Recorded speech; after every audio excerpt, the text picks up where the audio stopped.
A Canadian Context, number 28. I'm joined by my fellow host, Abigail, and it's myself, Dylan. And today we're going to be talking about some podcast stuff, and I think we'll touch on the whole label of Canada being called like a nice, like we're not how we're nice people.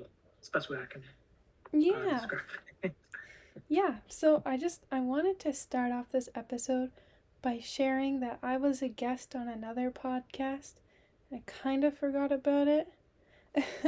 We recorded it months ago, like in I think it was March. March sounds right. And I kept checking for weeks when it was going live and I never saw anything, so I was like, okay, I'll just leave it. And I remembered today, I looked it up and I was like, dang, he uploaded it 3 months ago. If I only had waited like one more week of checking. But yeah, Mm-hmm. so it's up there. It's called The Randomness of Nothing, or Tron for short. He's on YouTube.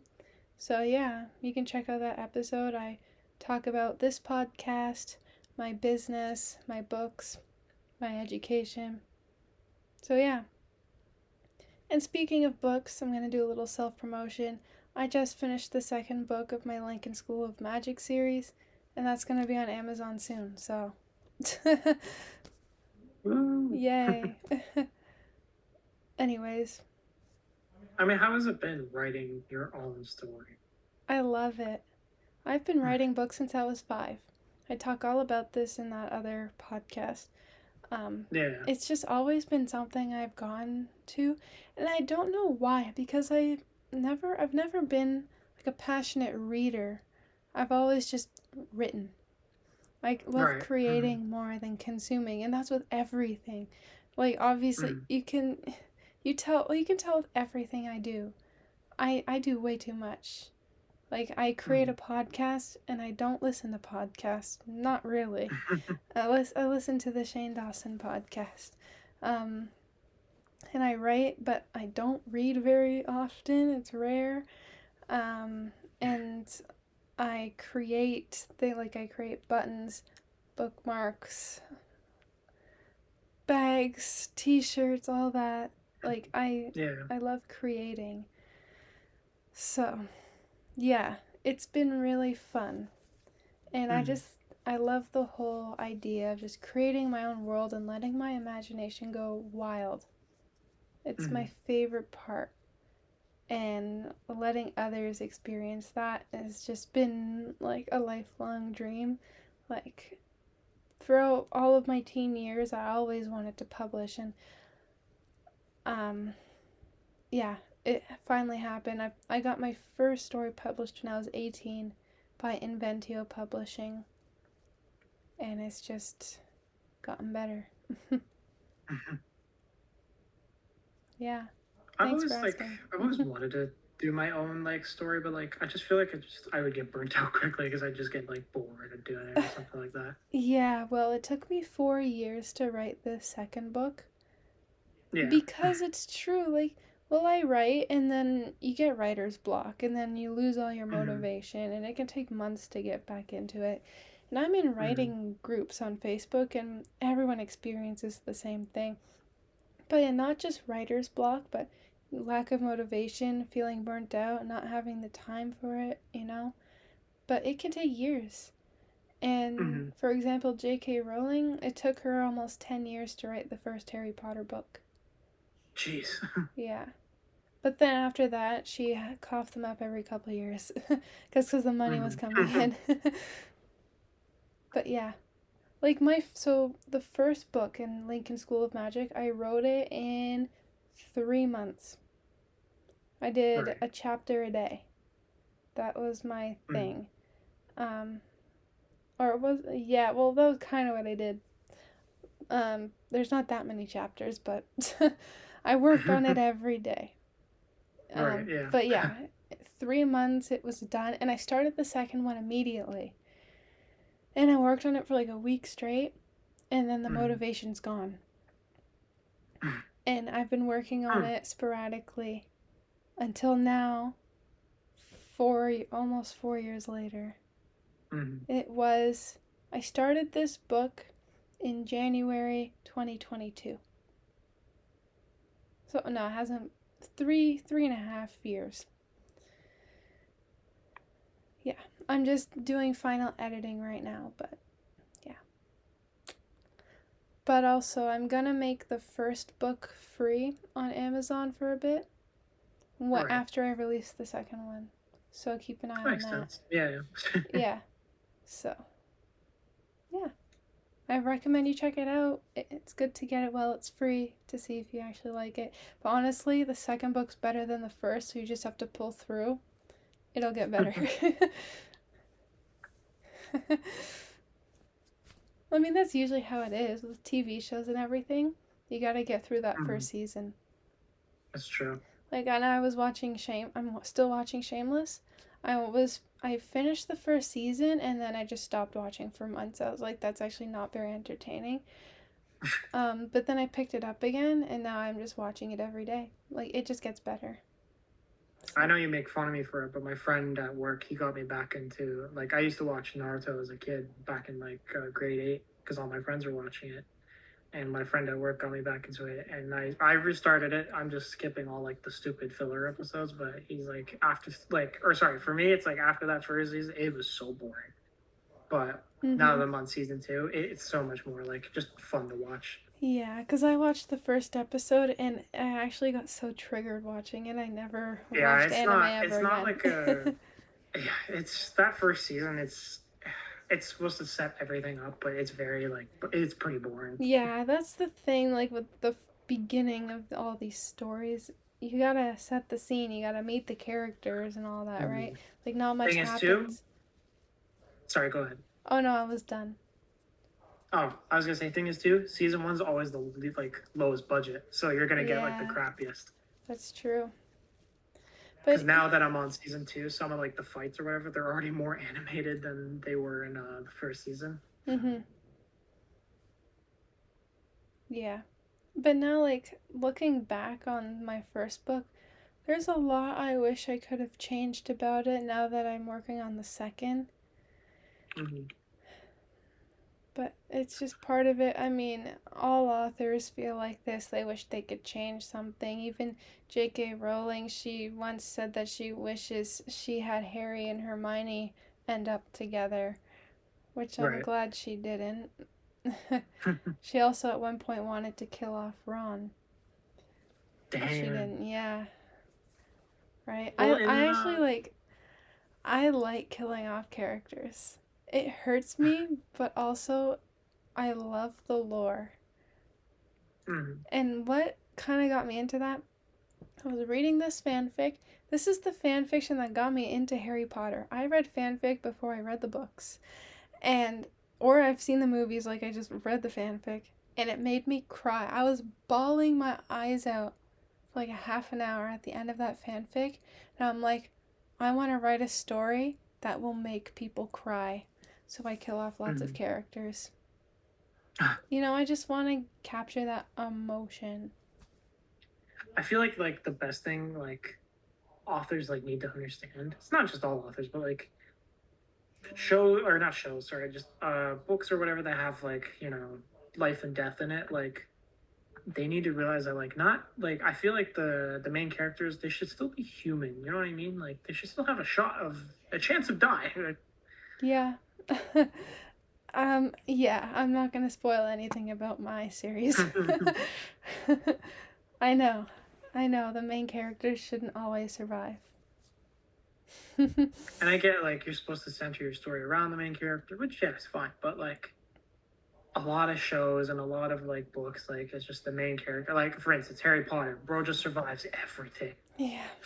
And the thing is, it's cool, but we don't need him after Voldemort's gone, you know? He could die and then the story's over. Yeah. We don't need him anymore. Right?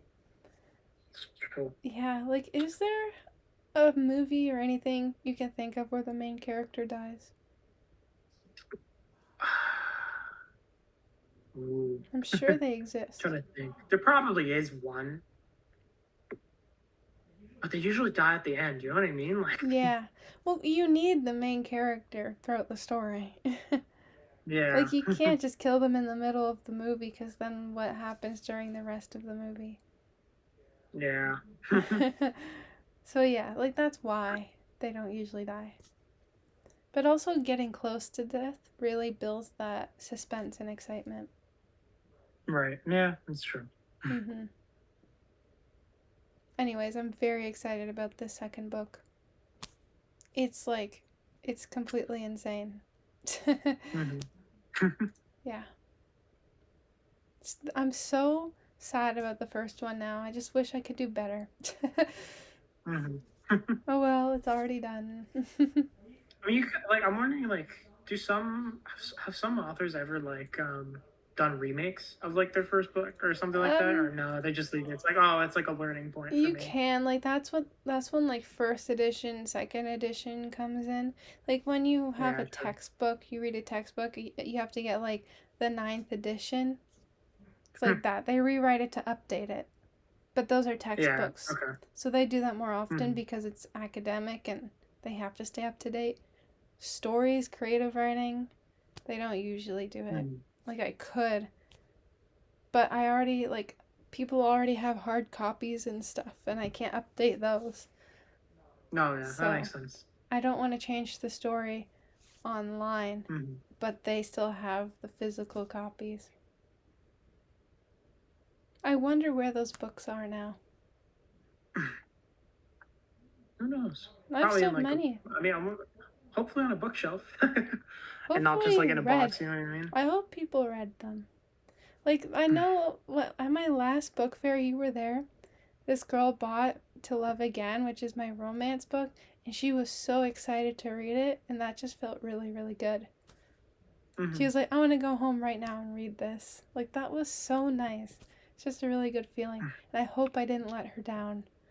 Like, sometimes I just get so embarrassed when people are reading my stuff. Hmm. But also at the same time, it's exciting. Right. It's weird to explain.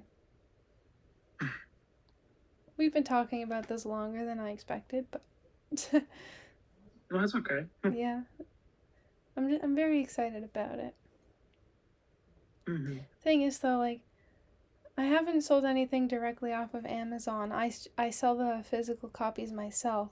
Amazon's dry. Like, I've gotten a few I Kindle feel. reads and I've made a few cents from that, but no one's, Hmm. like, actually, like, read through the book entirely on Kindle.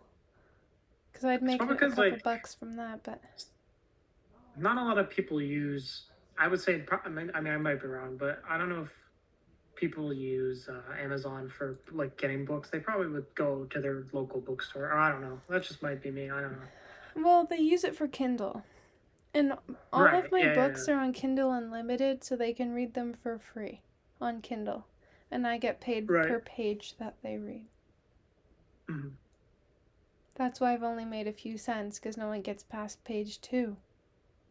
And that sucks. Hmm. Because I'm not catching their interest right at the beginning. Hmm. It's hard to do that though, like with a long story. Because Yeah. I'm That's just true. setting the stage in the first 2 pages still, like we're not into the story yet and they already gave up on it. Yeah. Like there's nothing I can really do about that. You're just meeting the Hmm. character. I talk about her backstory, her family, where she lives, and that's all I've gotten so far, like within the first 2 pages. Hmm. Yeah. But at least with the second one, I just kind of jump straight into the story. Hmm. Because we already know the characters and the setting and all that. So, probably why I prefer the second, because a lot more happens. Hmm. A lot more action. Yeah. I'm excited. Yeah. Anyways, what were you gonna talk about? Oh yeah, I was gonna. So okay, would you say like I think you would probably agree with me that like the whole like oh Canes are so nice, we're the nicest people in the world. We are not. God no, we are not. We do say sorry and thank you all the time. I can Yes. never say I'm not sorry or not say please and thank you. Like, I could Hmm. never not do that. It has to be more. It's definitely more common with the older generations though. Well, because I maybe do they it. were just like, Don't you always they're use just please and nicer. thank you? I mean, yeah, of course, but like, I don't know. It might just be where we live. To be fair, where we live is like kind of, Okay, yeah. the rough. You live in the rough, but Are you bringing this up because you had a rough day at work? maybe I don't know. Well, no, it's just like, I mean, you go to Toronto, no one like people don't. Maybe it's just not even just the whole nice thing. Just nobody's social anymore. Yeah. You go to Toronto, nobody talks to you. Like if you bump into somebody, there's no like, oh, sorry, my bad. But they just kind of look at you and then kind of go on with their day. Yeah. It's true. We are antisocial. Well, 100%. yeah. I don't like talking to people. But I love speaking with our guests when we have them. Yeah, it's true. Yeah. I mean, we can blame the phone for that. Yeah, it's true. You can. Yeah. I mean, why would I want to talk to strangers? Like, I don't need to talk to people for entertainment anymore. Mm-hmm. That used to be the entertainment. People went to social gatherings all the time. But now we Yeah. have phones, so we don't need to. But yeah, I think introversion is definitely more common than it used to be. Like, Yeah.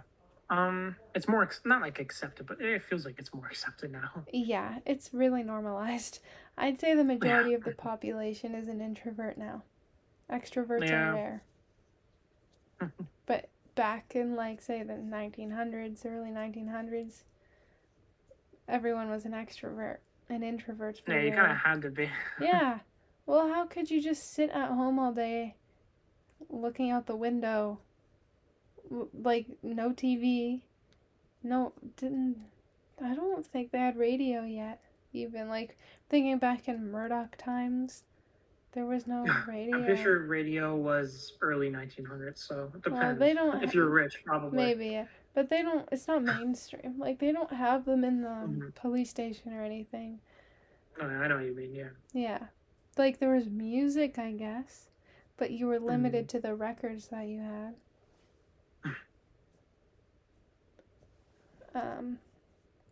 Yeah. So, yeah, people danced and talked. So, yeah, you had to be social. Yeah. I mean, I like dancing, so I could do that. So, I don't know if I would agree. Yeah. Canadians aren't friendly anymore. Like, we're still friendly. You know what? I will say this. I feel like this might just be because of my job, but like people don't treat like not even just like I don't know, like just workers in general, but like waitresses, like waiters, waitresses, any sort of like just staff at like they're just trying to do their job. I feel like people just don't give a crap anymore, and they'll just treat you like how they treat. Specifically older people. Mm-hmm. Yeah. People our And I age, feel like they're always fine. Like, I've never had an issue. But it's I feel older like there's people. like a little cutoff point. So like you have your older generation who are probably some of the nicest people you'll meet, and then there's that like you're in your late 50s and you're just miserable and you hate everyone. Like, The boomers. Just say the boomers.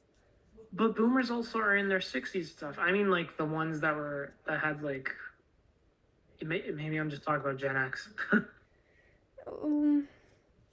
Gen X what isn't that old yet.